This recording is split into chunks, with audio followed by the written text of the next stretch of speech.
ladies and gentlemen, just joining us off the A train. Welcome back to a late show. Let's say hello to our friend, Mr. John Baptiste. Hello. Woo! That's Wayne. Come on, Joseph. Exactly. The conductor of the A train himself. Hey, John. Hey, did you hear? Did you hear when we're going back in the theater? Oh, no. When are we going back? When are we going back? Soon. Soon. I'm going to say that every damn night until somebody says to me, no, you're in the theater now, remember? You see all the 450 people here? Yeah, I feel them. I hear them. I can't wait. I'm looking forward to soon. Not that this has not been delightful. Yeah, it's great. I'm going to miss... Oh, what the people at home don't get is the smell of this tiny room. They just don't... Ooh. They just don't get... Oh, yeah. I don't know if they might not want to get a whiff of that one, huh? We're gonna put Scratch and Sniff on the website. Yeah. Oh, anyway, yeah. That'd be helpful. John, you can feel summer's here, and I'm for that. I got my rubber sandals. I got my straw hat. What do you have for the late spring, early summer to excite the people at home about the possibility of the beautiful world that God gave us? Oh, I love that. I love that. Let's see. We got the...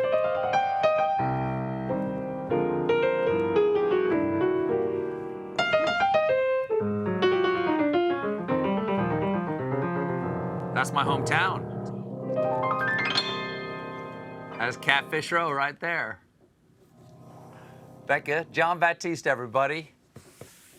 Joining me now is a senator from Massachusetts and former presidential candidate who has just written a new book called Persist. Please welcome back to A Late Show, Senator Elizabeth Warren. Senator, good to see you again. It's good to see you again. You are my favorite Elizabeth in Washington right now, but another Liz made some news today when Liz Cheney got kicked out of Republican leadership. Did you ever think you would ever agree with something a Cheney said? Because it's an alarming feeling to go, oh, I kind of like Liz Cheney right now. You know, I watched this. The Republican Party is eating itself, and it is discovering that the meal is poisonous.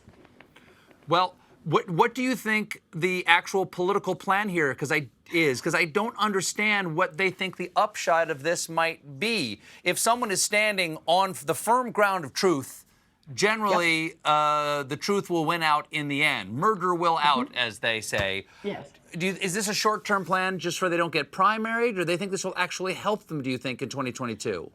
You know, this is all about loyalty to one human being. It's not about democracy. It's not about principle. It's not about anything except everyone has to bend a knee and pledge loyalty to one human being. We've never done this in our country. This is not how a democracy functions. You know, we've had so many record-breaking events. A president who just won by more than 7 million votes. That was a new national record, and an opponent that wouldn't concede defeat, which is also a new national record. And he wants nothing but personal loyalty. Look, it's a moment when Congress is called on to protect our democracy. This business of going through the states, trying to suppress the votes, trying to suppress truth, Congress is going to have to step up and pass what's called H.R. 1 in the House. They've already passed it. Now S1 in the Senate, so that we can protect the vote and so we can basically root out some corruption in gerrymandering. Make sure that our democracy is strong and resilient going forward. I'll move on from this in just a second, but are you at all surprised at how much loyalty they're showing to a person who actually cost them the White House, the House, and the Senate? Yes, I am.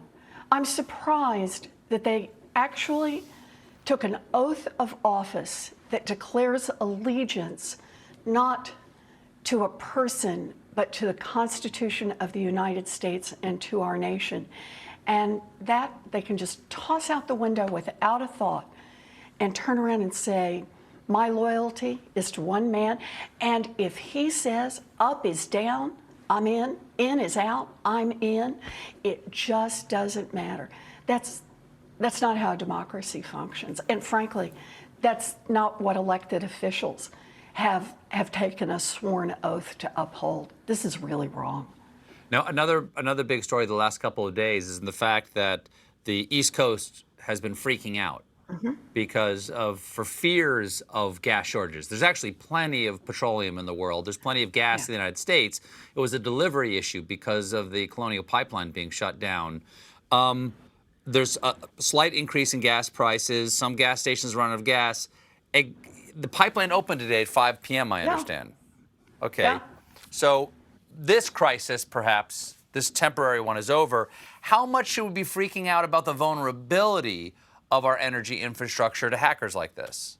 Look, we should be very concerned about vulnerability of all parts of our infrastructure. We're talking here about gas pipelines, but we should worry about all of our infrastructure. You know, I'm on the Senate Armed Services Committee, and we spend not enough time, but we do spend a lot of time talking about cybersecurity because something goes wrong in the power grid, something goes wrong with our water infrastructure, something goes wrong with our healthcare infrastructure, shoot, with our banking records.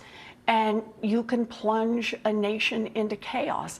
And we know for a fact that there are folks out there, nations out there, that would try to do us harm and are constantly pecking against our system. This is one of the reasons that we have to think about defense in terms of 21st century, not in terms of, you know, the giant armies and battleships of the 20th century. It's how we do it now going forward. And cyber defense has to be a significant part of that, more significant than it is right now. Now, experts tell us that basically nothing big happens in Russia, certainly nothing like this, because it's believed this is a Russian hacking group, that nothing big like this happens without the tacit approval of the Kremlin. If the Russians had bombed that pipeline, it would have been an act of war.